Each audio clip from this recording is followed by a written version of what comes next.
जे काय घडलं त्याच्याबद्दल माफी मागितली. कधी माफी मागितली? कोणाकडे माफी मागितली? का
दाखवा दाखवा तो काढा, पहिला हिरवा काढा आणि मग आम्हाला हिंदुत्व शिकवा.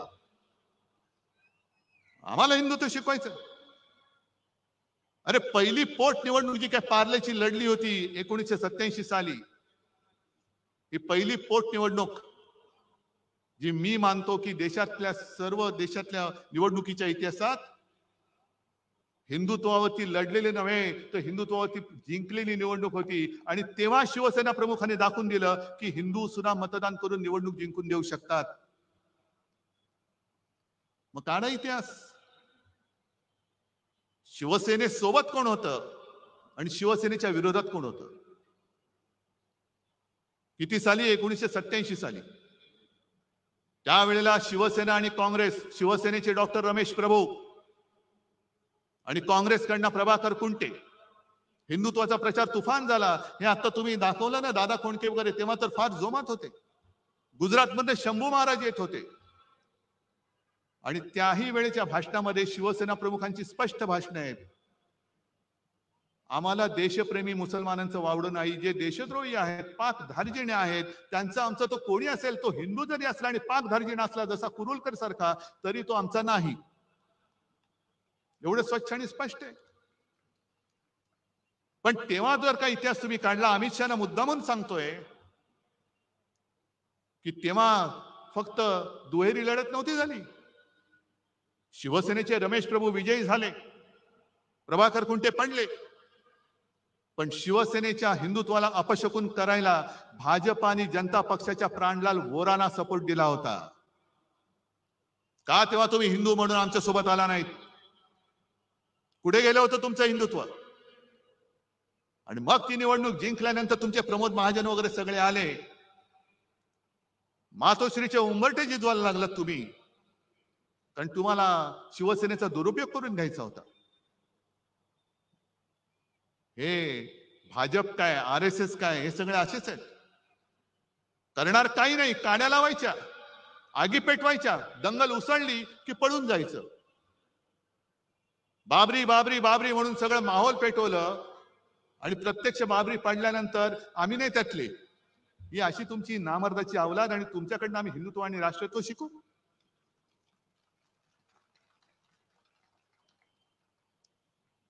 आणि तीच ती निवडणूक होती हिंदुत्वाच्या मुद्द्यावरती शिवसेना प्रमुखांचा आणि नंतर सुभाष देसाईंचा पण त्या निवडणुकीत शिवसेना प्रमुखांचा मतदानाचा अधिकार काढून घेण्यात आला. तीच ती निवडणूक होती ज्याच्यामुळे शिवसेना प्रमुखांना आयुष्यात कधी निवडणूक लढणारच नव्हते, पण त्यांना निवडणूक लढवण्यापासून 6 वर्ष लांब ठेवण्यात आलं. आणि तो निर्णय अंमलात आणला तेव्हा काँग्रेसचं सरकार नव्हतं, अटल बिहारी वाजपेयींचं सरकार होतं. आणि आज तुम्ही आम्हाला बाळासाहेबांचं प्रेम शिकवताय. हे खरं आहे की 2000 साली छगन भुजबळ इथले गृहमंत्री असताना त्यांनी शिवसेना प्रमुखांच्या अटकेचा प्रयत्न केला होता.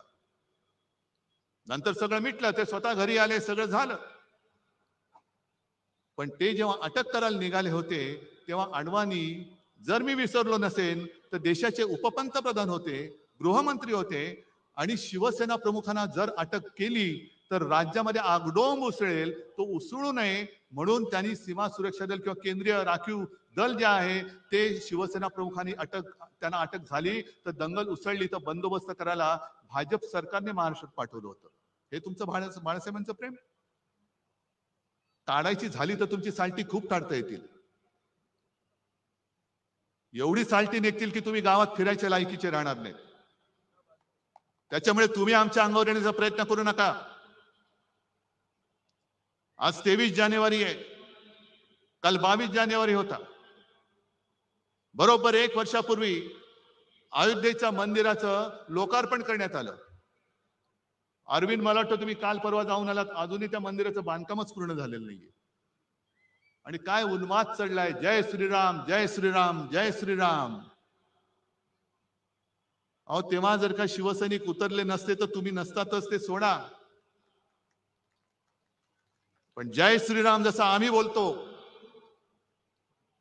आम्ही हिंदूच आहोत, पण आम्ही जसं जय श्रीराम बोलतो तसं तुम्हाला सुद्धा जय शिवराय बोलावंच लागेल. महाराष्ट्रामध्ये तुम्हाला जय शिवाजी जय भवानी बोलावंच लागेल.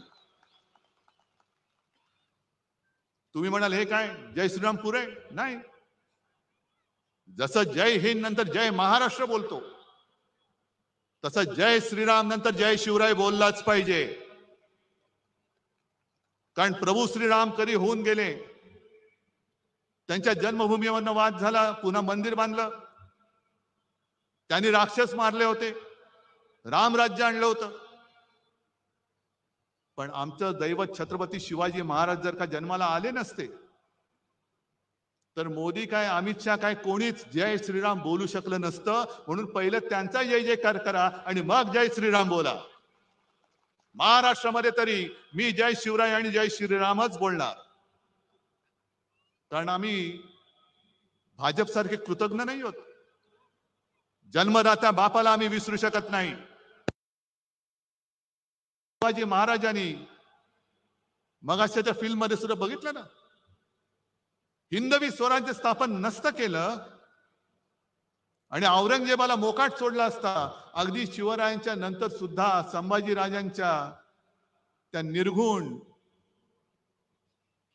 ज्याचं वर्णन सुद्धा करायला जीवावर येतं, हत्येनंतर 26 वर्ष तारा राणीनी म्हणजे महाराष्ट्राने औरंगजेबाला झुंजवत ठेवला नसता तर गुजरात पहिलं पटकन औरंगजेबाच्या चरणी लीन होऊन गेलं असतं. सगळं संपूर्ण हिंदुस्थान हिरवा झाला असता. त्याच्यामुळे जय शिवराय हे बोललंच पाहिजे. जर कोणी तुम्हाला जय श्रीराम बोललं त्याला सांगायचं जय श्रीराम जय शिवराय, जय शिवाजी जय भवानी. कारण हा महाराष्ट्र आहे. दरवेळेला आम्ही इतिहासाचे दाखले देतो. अगदी हिमालयाच्या मदतीला सह्याद्री धावतो म्हणजे कोण धावतं? हिमालयाच्या मदतीला सह्याद्री धावतो म्हणजे कोण धावतं? सह्याद्री म्हणजे तुम्ही आहात. ज्या सह्याद्रीने छत्रपती शिवरायांना, जसं बाबासाहेब पुरंदरेंच्या त्या सगळ्या शिवराज्याभिषेक किंवा शिवछत्रपती त्या आहे ना महानाट्यामध्ये, तो सह्याद्री त्यांना सांगतोय की माझ्या कानाड दडा, माझ्या छातीवरती खेळा. म्हणजे त्यांनी संपूर्ण सह्याद्रीचा वापर हा लढाईसाठी करून दिला. सह्याद्री होता, कडेकपारे होत्या, आणि त्या कडेकपाऱ्या होत्या म्हणून अफजल खानाचा पुतळा निघाला. कारण हे सगळं वीरश्री जी आहे ती महाराष्ट्राच्या मातीच्या कणाकणामध्ये. नुसती एक निवडणूक तुम्ही जिंकला असेल, तुम्हाला वाटत असेल म्हणून महाराष्ट्र नाही संपत. ते बघितलं ना इतिहास, सगळे गड किल्ले मिर्झा राजे जयसिंग हिंदूच, हेच आपलं दुर्दैव. आपल्याला हे उपरे नाही हरवू शकत, पण आपल्यातले गद्दारच जे आज आपल्यावरती त्यांनी पैसे देऊन वगैरे लालूच दाखवून फोडलेत, तेच आपल्यावरती सोडलेत आणि तेच आपल्या अंगावरती वार करतायत. मिर्झा राजा जयसिंग सुद्धा हिंदूच होता, पण मी म्हणेन गद्दार होता. आणि त्या गद्दारीला शेवटी काय करणार, एवढं प्रचंड सैन्य घेऊन आला. छत्रपती शिवाजी महाराजांना सुद्धा आग्र्याला जावं लागलं. सगळ्यांना वाटलं असेल अगदी तेव्हा जर का गोदी मीडिया असता तर सांगितलं असतं की खतम, सगळं हिंदुत्व वगैरे काही नाही, शिवाजी महाराजांचा काळ संपला, सगळं त्यांनी सांगितलं असतं. पण त्याच्यानंतर सुटून येऊन औरंगजेबाच्या छाताडावरती हिंदवी स्वराज्याचा भगवा रोवणारा हा महाराष्ट्र आहे, हे अमित शहाने विसरू नये. आणि जर त्यांच्यामध्ये थोडी तरी लाज लज्जा शरम असेल तर ईव्हीएम बाजूला करा आणि बॅलेट पेपरवरती एक तरी निवडणूक घेऊन दाखवा, एक तरी, आणि जिंकून दाखवा. पण शेवटी हिमालयाच्या मदतीला सह्याद्री धावतो म्हणजे हाच आमचा महाराष्ट्र धर्म आहे, हाच महाराष्ट्र धर्म आहे. रामदास स्वामींनी जे सांगितलं, मराठा ते तुका मेळवावा, महाराष्ट्र धर्म वाढवावा, हा महाराष्ट्र धर्म जो देशाचं आणि हिंदुत्वाचं रक्षण करतो. आम्ही हिंदू आहोत, पण महाराष्ट्र आणि मराठीच्या मुळावरती येणार आमचं हिंदुत्व नाहीये, जे तुमचं आहे. आणि तुम्ही जर का हिंदुत्वाच्या बुरख्या आडून माझ्या महाराष्ट्राची गद्दारी किंवा महाराष्ट्राची अस्मिता खतम करण्याचा प्रयत्न केला तर आम्ही तुमच्या समोर कडवट हिंदू म्हणून आणि महाराष्ट्र अभिमानी म्हणून तुमच्या समोर उभे राहिल्याशिवाय राहणार नाही. हिंदुत्व जोपासणारा आमचा महाराष्ट्र धर्म आहे आणि महाराष्ट्रावरती प्रेम करणारं आमचं हिंदुत्व आहे. तुमचं काय नेमकं ते तरी सांगा. अगदी मोदींच्या मुलाखती आहेत, जो हिंदू इस्लाम का द्वेष करता है वो हिंदू नहीं हो सकता है, हे मोदी बोलतायत. मोहन भागवतांचे व्हिडिओ माझ्याकडे मशिदीत जाऊन बसलेत. मोदीजी मध्ये आले होते, पोळ्या लाटून गेले. मग हे जर का तुमचं असं असेल तर एक काहीतरी ठरवा, जसं आम्ही सांगतोय. मागे मी एक उदाहरण दिलं होतं, काश्मीर मधला तो जो एक गनमॅन होता औरंगजेब, ज्याला आपल्या सेनेनी म्हणजे देशाच्या सेनेनी शौर्य पदक दिलं. का दिलं? तर अतिरेक्यांशी लढला. त्याच्यानंतर तो सुट्टी घेऊन घरी चालला होता. घरी जाताना त्याचं अपहरण केलं गेलं आणि त्याला मारला, अतिरेक्यांनी मारला. आणि मी तेव्हा असं म्हटलं होतं की तो नावाने औरंगजेब होता, तो औरंगजेब वेगळा आणि हा औरंगजेब वेगळा. देशासाठी जो शहीद झाला तो औरंगजेब असला तरी आमचा भाऊ आहे, हे मी बोललो तर काय चुकलं होतं माझं? आणि त्याचे दोन्ही भाऊ सुद्धा सैन्यामध्ये सामील झालेत. असे अनेक मुसलमान आहेत, अनेक ख्रिश्चन्स आहेत, बौद्ध बांधव आहेत, शीख आहेत, ज्यांना हे ढोंगी हिंदुत्व मान्य नाहीये. ज्याला मी बुरसटलेलं गोमूत्रधारी हिंदुत्व म्हणतो ते भाजपचं आहे. आमचं हिंदुत्व हे स्वच्छ आहे, आमचं हिंदुत्व हे सुधारणावादी आहे, आमचं हिंदुत्व हे राष्ट्रीयत्व आहे. मग अमित शहाना सांगायचे तुमच्या एकदा हिंदुत्वाची व्याख्या काय आहे हे सगळ्यांना एकदा नीट सांगा. आणि शिवसेना प्रमुख 2012 साली आपल्यातनं गेले असं त्यांना वाटतंय. आणि तुम्ही सगळेजण त्यावेळेचे सगळे सैनिक आहात. 2014 साली उद्धव ठाकरेंनी युती तोडली नव्हती, भारतीय जनता पक्षाने शिवसेनेची युती तोडली होती. काय मी सोडलं होतं तेव्हा? शेवटचे 2 दिवस राहिले होते, अचानक बेसावध आहे असं समजून एकनाथ खडसेंनी फोन केला मला आणि सांगितलं की उद्धवजी आता आपली युती राहत नाही, वरनं आदेश आलाय. म्हटलं कोणाचा? नाही, उपरवाला, तो दिसतच नाही, की आता युती राहणं कठीण आहे. मग तेव्हा आम्ही कोण होतो? तेव्हा मी काय आता जसं हिंदुत्व सोडलेलं नाही. अरे प्रबोधनकारांचा नातू आणि शिवसेना प्रमुख हिंदू हृदय सम्राटांचा पुत्र हा हिंदुत्व सोडू शकेल? पण जसं मी हिंदू अभिमानी आहे तसाच मी माझ्या मातृभाषेचा, महाराष्ट्राचा आणि मराठीचा सुद्धा अभिमान आहे, कडवट अभिमानी आहे. प्रेमाने वागाल तर तुम्हाला उचलून देऊ, पण कपटाने वागाल तो उचलून आपटू, तर उचलून आपटू आम्ही. आणि आम्ही म्हणजे काय आरएसएस किंवा भाजपवाले नाही आहोत की मरायला तुम्ही आणि सगळं झालं तर मिरवायला आम्ही. अशी शिवसेनेची शिकवण नाहीये. आणि म्हणून आजचा हा जो काही दिवस आहे हा फार महत्वाचा आहे. गेले 2 महिने झाले, एक तर बहुमताचं सरकार आलं कसं या धक्क्यातून बाहेर येत नव्हते, आणि आल्यानंतर जो काही गोंधळ चाललेला आहे, पालकमंत्री कोण ठरत नाही. पालकमंत्री ठरले त्याच्यावरनं धुसफूस. मग मला पालकमंत्री व्हायचंय, मला पालकमंत्री व्हायचंय. रस्त्यावरती काय उतरतायत, टायर काय जाळतायत, आणि हे म्हणे बाळासाहेबांचे सैनिक. सगळं तुमचं सगळं जे काय होतं नव्हतं ते उघडं पडलेलं आहे आता. लाज लज्जा शरम असेल तर जनतेने गेट आउट सांगण्याच्या आधी तुम्ही स्वतःहून निघून गेलात तर बरं आहे. कारण एखादा मंत्री, पालकमंत्री, एखादा मंत्री म्हणजे काय त्याची कुवत, सगळे भ्रष्टाचाराचे आरोप झालेले सुद्धा आता मंत्री म्हणून बसतायत. आणि त्याच्यावरती तुम्ही इमले बांधताय, अमित शहाजी 20 फूट नीचे गाडा है. अरे ठीक आहे, जेवढं खोल जाऊ ना तेवढी मुळं आमची खोल जातील, आणि मग वर काय उगवेल तेव्हा बघा. वर काय उगवते ते बघा. एक तर उद्धव ठाकरेची जागा तुम्ही ठरवताना तुमची जागा काय होती आणि त्या जागेतून शिवसेना प्रमुखांनी तुम्हाला बाहेर कसं काढलं हे पहिलं आठवा. आज तुम्हाला मी खरंच सगळ्यांना मनापासून धन्यवाद देतोय, कारण आज माझ्याकडे तर काहीच नाहीये. कोणासाठी लढू, कशासाठी लढू? दुसरा कोणतरी असता तर हिम्मत हारून खाली बसला असता. मी हारणारा नाहीये. मी मैदानात पाठ दाखवणारा नाहीये. मी मैदान सोडेन तर जिंकून सोडेन. हारून आणि गद्दाराच्या हातून तर मी अजिबात हार मानणार नाही. मी पुन्हा जिद्दीने उभा आहे आणि लढतोय ते केवळ तुमच्यासाठी आणि तुमच्या ताकदीवरती, तुमच्या भरोशावरती लढतोय. जे जात आहेत रोज उद्धव ठाकरेंना धक्का. अरे एवढे सगळे तुम्ही भाडोत्री घेतलात तरी सुद्धा तुमचं अजूनही काही भूक भागत नाही. पैसे देऊन विकत घेताय. वामनराव महाडिकांच्या भाषेत बोलायचं तर विकली जाते ती विष्ठा असते आणि शिल्लक राहते ती निष्ठा असते. सगळी निष्ठा माझ्या सोबत आहे. करा त्यांचं तुम्ही सोनखत जरूर करा. आणि आता येत्या काही काळामध्ये महापालिका निवडणुका येणार आहेत.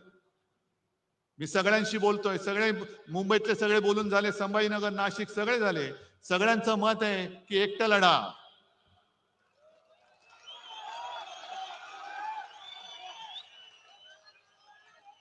ताकद आहे.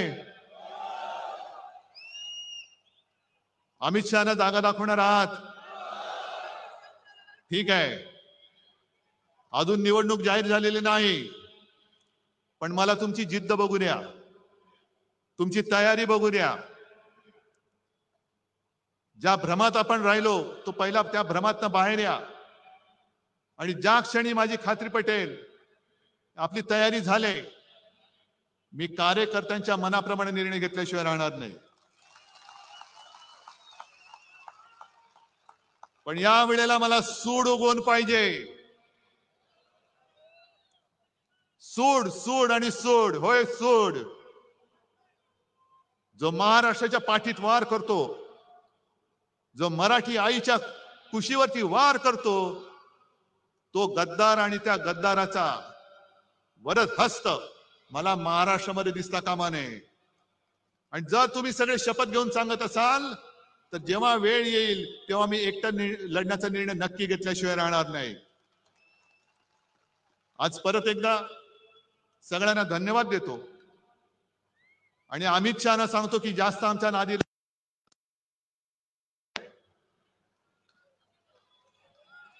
जेवढे अंगावर याल तेवढे वळ घेऊन दिल्लीला परत जाल. सगळ्यांना धन्यवाद देतो. जय हिंद, जय महाराष्ट्र. धन्यवाद साहेब. सर्व शिवसैनिकांना विनंती आहे कृपया असेच थांबा, कारण आता अशा शिवसैनिकांचा सत्कार आपल्याला करायचा आहे.